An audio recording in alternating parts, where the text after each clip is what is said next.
Yeah, so basically, this is why I think that whoever's my enemy is just a pseudo pedophile.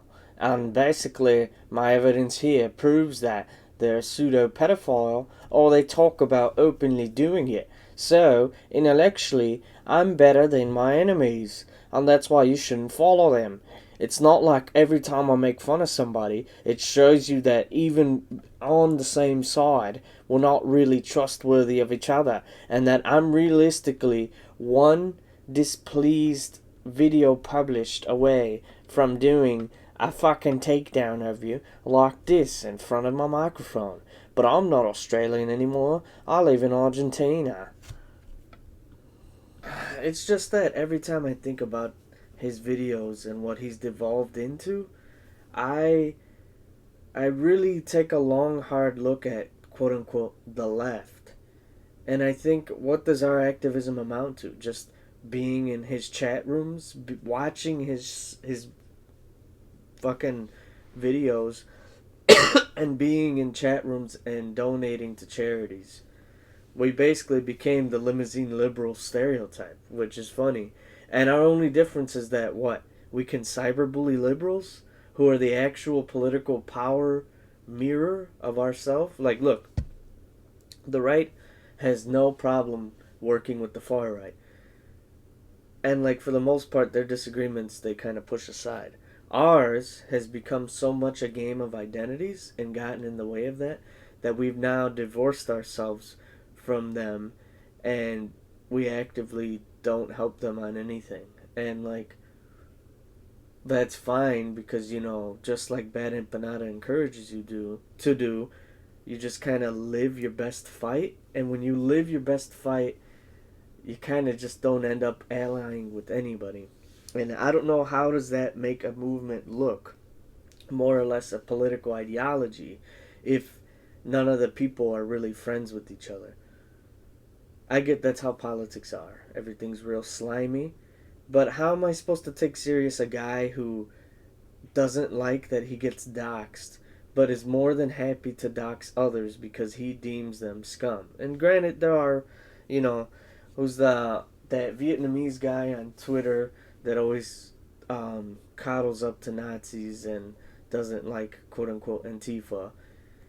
And then there's also Bad Empanada's political development, his evolution, you could say, of himself, which is why I kind of just stopped watching. I mean, if I remember the early videos, they were cool and they were informative. But then, as I watched him transform, I think I saw him give in to the very thing he didn't want to be. And that is just this heckler, this fucking evil guy that all he does is do takedowns. He basically did grade A under A, only the only difference is that he actually has talent and he didn't. His face has been revealed from the beginning. So, like, how am I supposed to take him or the movement seriously when it's all negative? Think about it, in all honesty, he's gone after every other person that's vaguely on his side just because they're not exactly as perfect as him or quote unquote on the right side of the topics as he is about Venezuela, about Palestine, and what have you. I just think there's money in taking people down and making daily videos like that. And as long as you can hide behind an ideology, you can just keep doing these vicious kind of videos that that truth be told I don't have really the attention span for anymore. I mean, I support him because he's smart and he's articulate, but to me the videos don't feel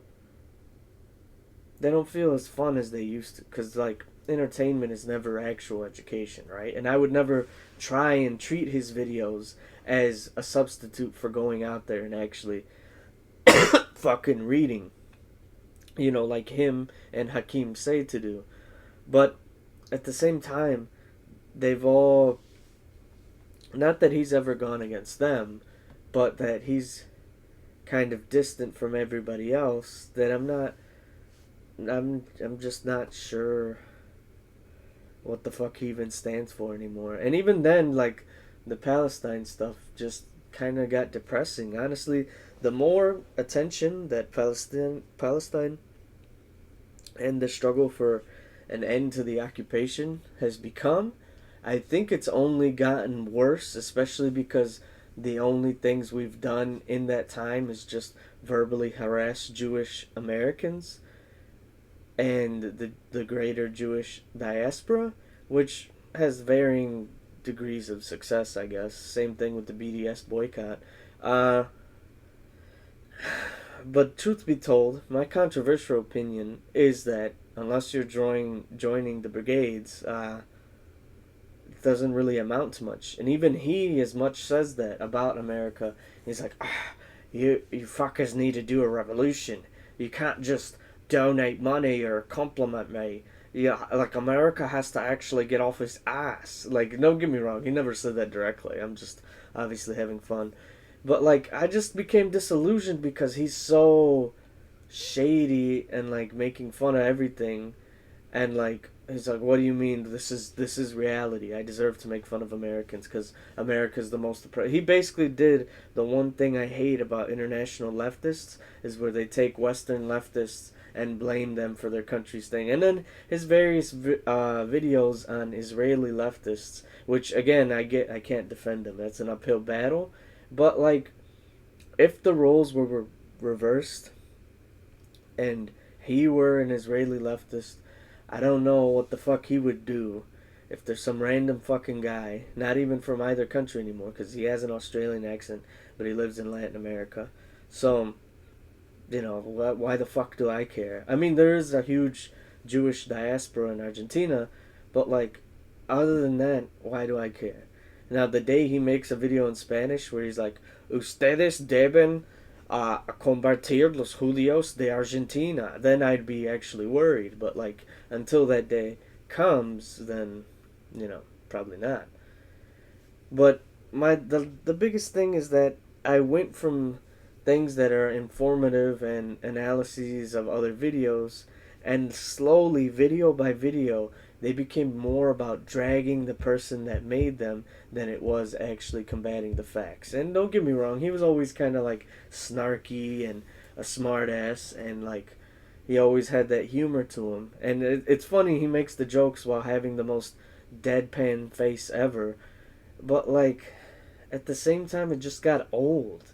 I mean, and like all of these people, they can all do fundraisers and things, but again, like, it feels like it stagnates. But it also feels like we can't really move the levers of power, because in recent time we have seen how strong the APAC lobby is, and it's also bipartisan. So what does that really say about, you know, not to mention the laws passed making it slowly and surely but illegal bit by bit to do these kind of protests in the first place. But that's hard, because how much do I really want to die for a foreigner's war?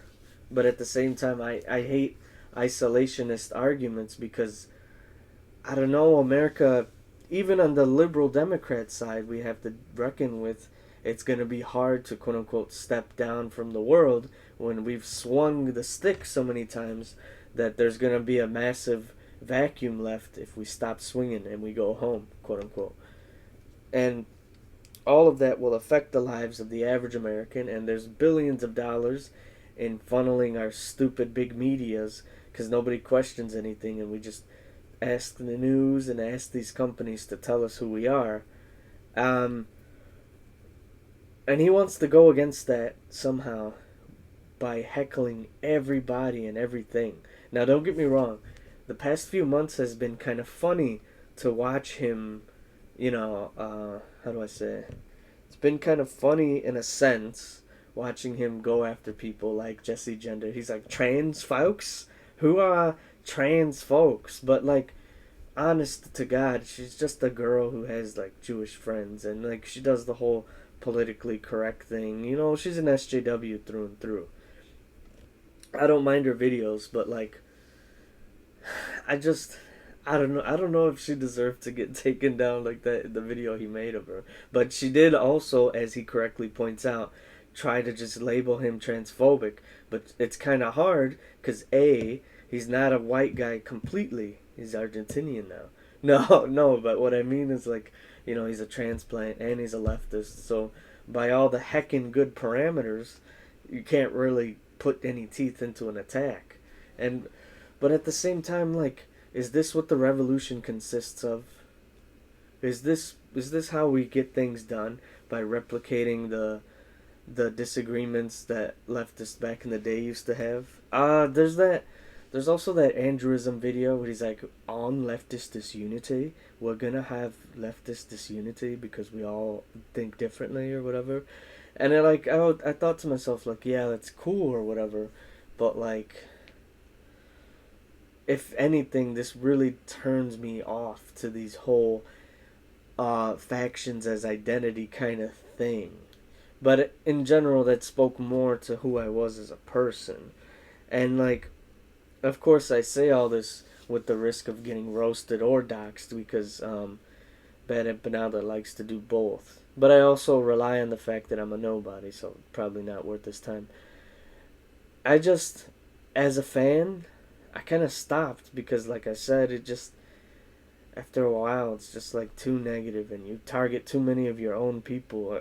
And it makes me wonder, like, how the fuck do we even have a team or factions? Like, even with Andrewism's video that we're not unified because we have reasonable differences, like, okay, then so what? So it's like a million different struggles separately, and we don't like each other. End of story. That's it, you know? And like, but again, that's just me. That is my own weakness. I guess seeing the Empanada arc from humble beginnings to what it is now, seeing the rest of RedTube infight with each other, and even worse, some of them making sweaty videos that justify their actions or discredits the actions of others, like, what am I supposed to think of that? And again, like, if you like his content, you don't have to listen to me. I'm just saying, as a fan of him myself, I just stopped watching. Like, honestly, tried to stop engaging with YouTube less, and then I just left this all behind.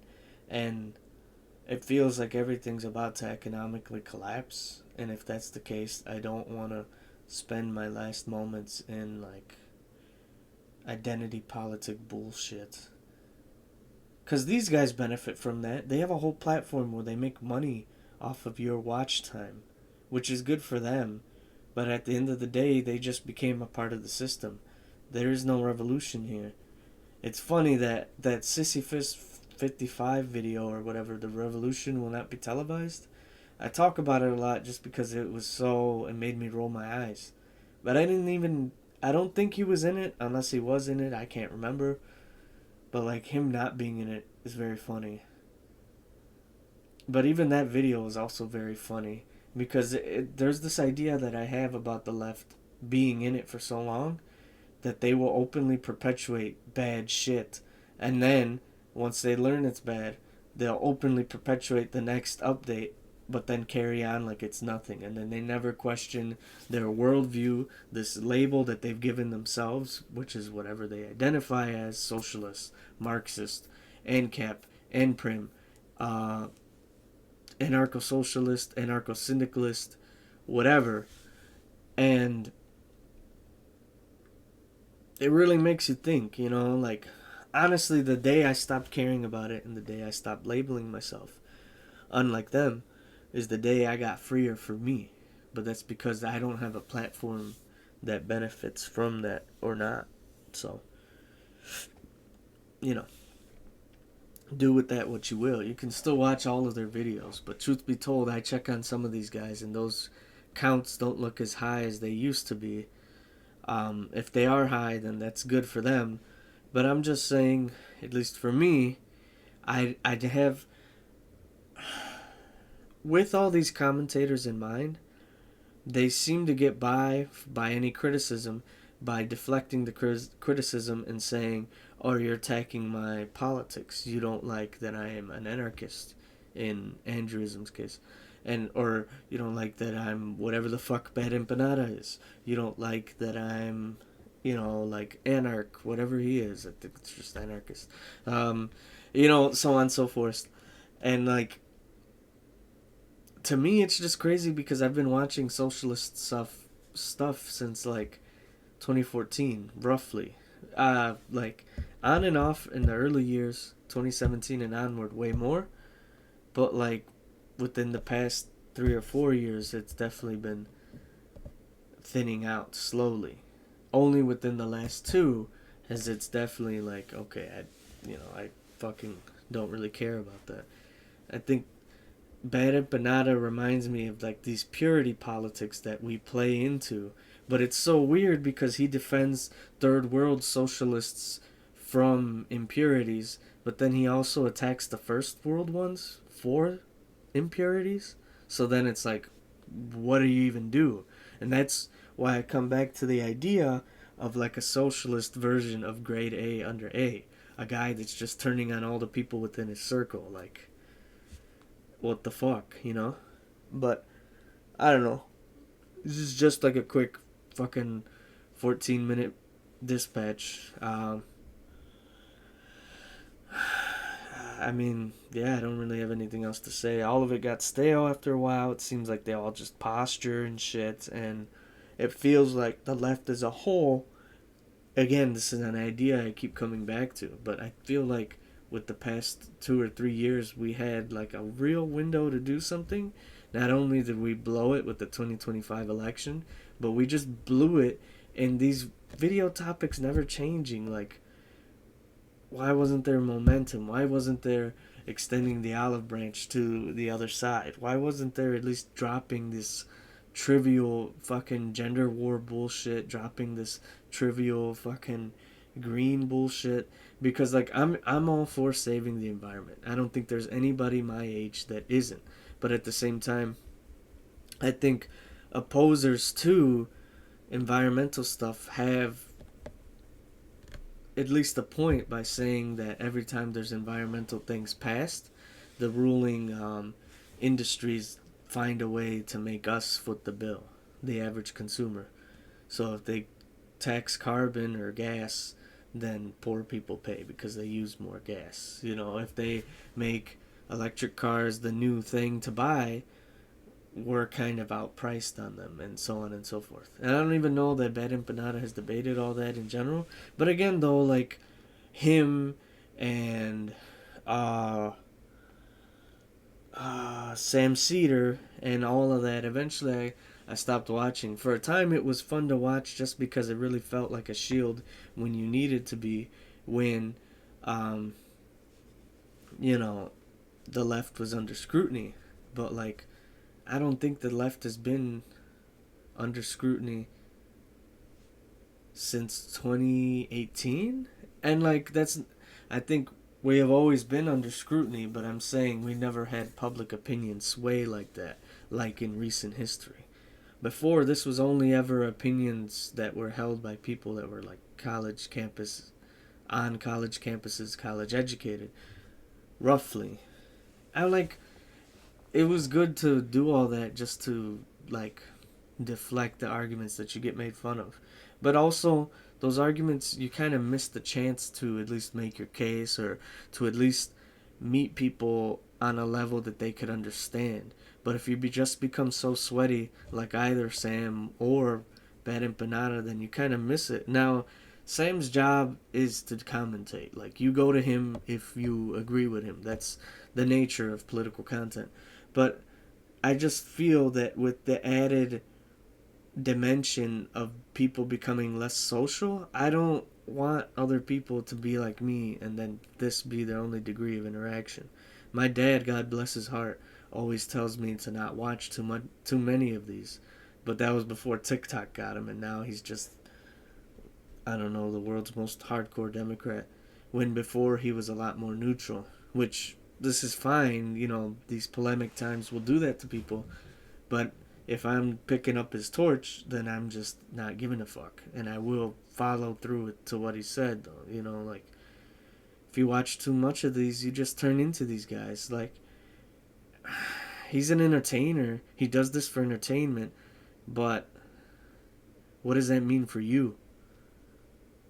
And I think that's where I'll leave it at, because I've obviously talked way too much.